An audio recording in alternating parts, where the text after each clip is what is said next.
નમસ્કાર. દિવસભરના તાજા સમાચારોમાં તમારું સ્વાગત છે.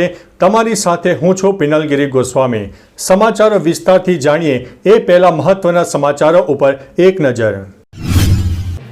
મિત્રો, આજની વિડીયોમાં સૌપ્રથમ વાત થશે સુરત એરપોર્ટને બોમ્બથી ઉડાવી દેવાની ધમકી આપનારો પકડાયો છે. સુરત એરપોર્ટને બોમ્બથી ઉડાવી દેવાની ધમકી મામલે સુરત જિલ્લા એલસીબીએ આરોપી યુવકની ધરપકડ કરી છે. આરોપીની ધરપકડ કર્યા બાદ સુરત પોલીસને સોંપાયો છે. પોલીસ કંટ્રોલ રૂમમાં કોલ કરીને ધમકી આપી હતી. ઉમરા પોલીસે આરોપીને પકડી પાડીને તપાસ હાથ ધરી છે.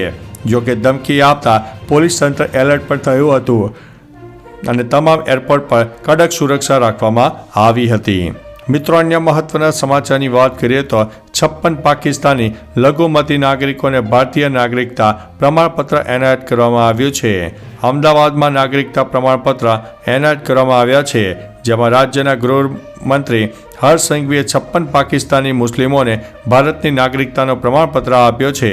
અમદાવાદમાં વર્ષ 2017થી 2024 દરમિયાન કુલ 1223 લોકોને નાગરિકતા પ્રમાણપત્ર એનાયત કરાયા છે.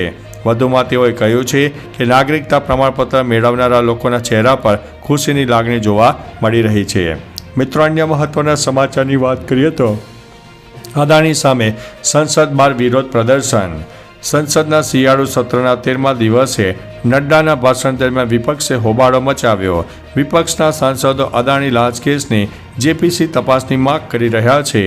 વિપક્ષના પ્રદર્શનમાં પ્રિયંકા ગાંધી પણ જોડાયા હતા. વિપક્ષના નેતા રાહુલ ગાંધીએ કહ્યું છે કે અમે અદાણી પર ચર્ચાનો મુદ્દો છોડીશું નહીં. જોકે જેપી નડ્ડાએ કહ્યું છે કે વિપક્ષ રાજ્યસભાના અધ્યક્ષ જગદીપ ધનખરેને ચીયા લીડર કહે છે. મિત્રો, અન્ય મહત્વના સમાચારની વાત કરીએ તો રાજ્યમાં એનઆઈએના વ્યાપક દરોડા. રાજ્યમાં રાષ્ટ્રીય એજન્સીના વ્યાપક દરોડા પડ્યા છે. સાણંદના ચેખલા ગામે એનઆઈએનું સર્ચ ઓપરેશન હાથ ધરવામાં આવ્યું છે. આ ગામના વેપારીને ત્યાં એનઆઈએ હાલ તપાસ ચાલી રહી છે. જૈશે મોહમ્મદના સંપર્કમાં હોવાની આશંકાને લઈને તપાસ હાથ ધરવામાં આવી રહી છે. આદિલ નામના વેપારીને ત્યાં હાલ તપાસ ચાલી રહી છે. આદિલ મદ્રેસા સાથે સંકળાયેલો હોવાનું સામે આવતા તપાસ પણ કરાઈ છે. મિત્રો, અન્ય મહત્વના સમાચારની વાત કરીએ તો કાલુપુર રેલવે સ્ટેશનને મળશે શાનદાર લુક અને સુવિધા. પીએમ મોદીના 2047ના વિઝનને ધ્યાનમાં રાખીને દેશના અર્થતંત્રને વેગ આપતી રેલવેનો વિકાસ કરાઈ રહ્યો છે, જ્યાં દેશમાં 1300 સ્ટેશનની કાયાપલટ કરાઈ રહી છે, જેમાં અમદાવાદમાં 3 મેજર અને 16 નાના રેલવે સ્ટેશન અપગ્રેડેશન કરાઈ રહ્યા છે. જે 3 મેજર સ્ટેશનમાં એક ભુજ, સાબરમતી અને કાલુપુર રેલવે સ્ટેશન, જે રાજ્યનું સૌથી મોટું સ્ટેશન છે, તેનું 2300 કરોડ ઉપરાંત ખર્ચ ડેવલપમેન્ટ કરાઈ રહ્યું છે. મિત્રો, અન્ય મહત્વના સમાચારની વાત કરીએ તો મોદી કેબિનેટે વન નેશન વન ઇલેક્શન બિલને મંજૂરી આપી છે. કેબિનેટની બેઠકમાં મોદી સરકારે વન નેશન વન ઇલેક્શનના બિલને મંજૂરી આપી છે. સૂત્રોનું કહેવું છે કે હવે સરકાર આ બિલને ગૃહમાં રજૂ કરી શકે છે. આગામી સપ્તાહે આ શિયાળુ સત્રમાં આ બિલ લાવવામાં આવે તેવી શક્યતા છે.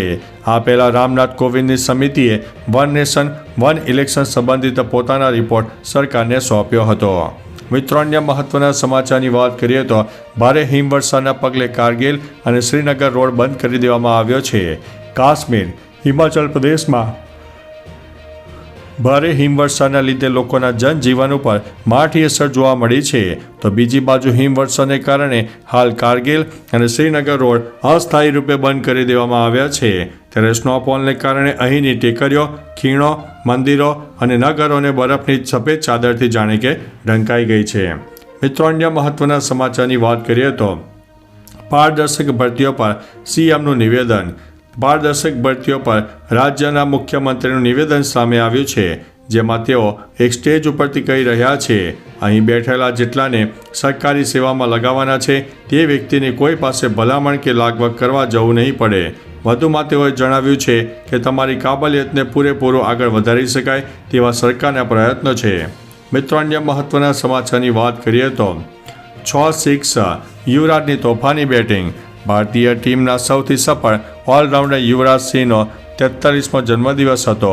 તેણે ક્રિકેટના ઇતિહાસમાં ઘણા બધા રેકોર્ડ બનાવ્યા છે. તેમાંથી એક આંતરરાષ્ટ્રીય ક્રિકેટમાં સળંગ 6 સિક્સ ફટકારવાનો રેકોર્ડ છે, જે યુવરાજે 2007માં T20 વર્લ્ડ કપમાં ઇંગ્લેન્ડ વિરુદ્ધ નોંધાવ્યો હતો.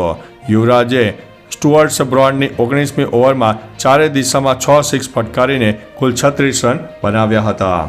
મિત્રો, અન્ય મહત્વના સમાચારની વાત કરીએ તો વડોદરાની MS યુનિવર્સિટીમાંથી ચંદનના લાકડાની ચોરી. વડોદરાની મહારાજા સયાજીરાવ યુનિવર્સિટીમાં ચંદન ચોર ટોળકી વધુ એક સક્રિય થઈ ગઈ હોવાનું સામે આવ્યું છે. યુનિવર્સિટીની હેડ ઓફિસની પાછળના ભાગેથી ચંદનના ઝાડ ગાયબ થયા હોવાનું સપાટી પર આવ્યું છે, જેના પગલે યુનિવર્સિટીમાં સિક્યુરિટી સામે સવાલો ઉઠવા પામ્યા છે. અગાઉ પણ યુનિવર્સિટીમાં ચંદનના ઝાડની ચોરીની અનેક ઘટનાઓ સામે આવી ચૂકી છે, પરંતુ આજ દિન સુધી કોઈ પકડાયું નથી. તો ચાલો મિત્રો, ફરીથી દેશ અને દુનિયાના સુપરફાસ્ટ સમાચાર લઈને મળતા રહીશો. ત્યાં સુધી અમને રજા આપશો. નમસ્તે.